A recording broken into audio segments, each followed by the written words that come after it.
Ας δούμε μια τεχνική στην οποία μπορούμε να προσθέσουμε περίγραμμα στη φωτογραφία μας. Καταρχάς, όταν ανοίγουμε μια φωτογραφία, το επίπεδο αυτό δεν μπορεί να πειραχθεί. Για να μπορούμε να το αλλάξουμε, κάνουμε διπλό κλικ πάνω του. Αν θέλουμε, αλλάζουμε όνομα και πατάμε OK. Λοιπόν, τώρα πηγαίνουμε εδώ κάτω στις δυνατότητες που έχουμε για εφέ και επιλέγουμε την τελευταία που λέει περίγραμμα. Λοιπόν, καταρχάς αλλάζουμε το μέγεθος του περιγράμματος, το κάνουμε 20 να είναι πιο έντονο. Θέση, ας διαλέξουμε εντός. Τρόπο ανάμειξης, αν θέλουμε κάτι διαφορετικό, δεν χρειάζεται να το πειράξουμε. Και χρώμα, διαλέξουμε λευκό, οπότε εδώ βάζουμε 100% και έρχεται το λευκό χρώμα. Και OK. Ωραία. Αυτό λοιπόν είναι ένα περίγραμμα λευκό, απλό και όμορφο. Αν θέλουμε κάτι πιο καλλιτεχνικό, θα κάνουμε μια επιπλέον διαδικασία. Καταρχάς, κλικ πάνω στο επίπεδο και μετατροπή σε έξυπνο αντικείμενο. Θα δούμε σε λίγο για ποιο λόγο το κάνουμε αυτό. Τώρα επιλέγουμε το εργαλείο ορθογώνιας επιλογής και διαλέγουμε ένα ορθογώνιο λίγο κάτω από το γενικό πλαίσιο της εικόνας. Εδώ πέρα γύρω θα μπει το περίγραμμα.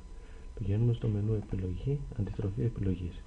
Και τώρα στο μενού φίλτρο, συλλογή φίλτρων. Και διαλέγουμε το φίλτρο που μας αρέσει. Ένα πολύ ωραίο φίλτρο για να πετύχουμε περίγραμμα είναι οι ψεκιασμένες πινελιές. Πατάμε λοιπόν OK και είναι έτοιμο.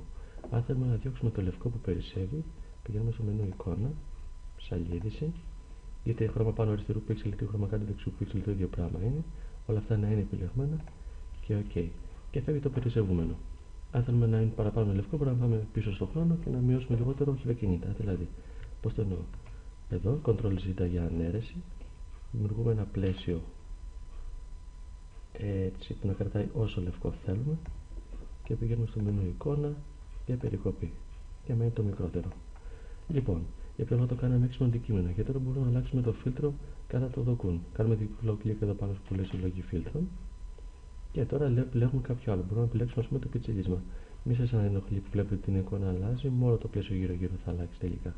Πατάμε OK και βλέπουμε ότι έχει αλλάξει.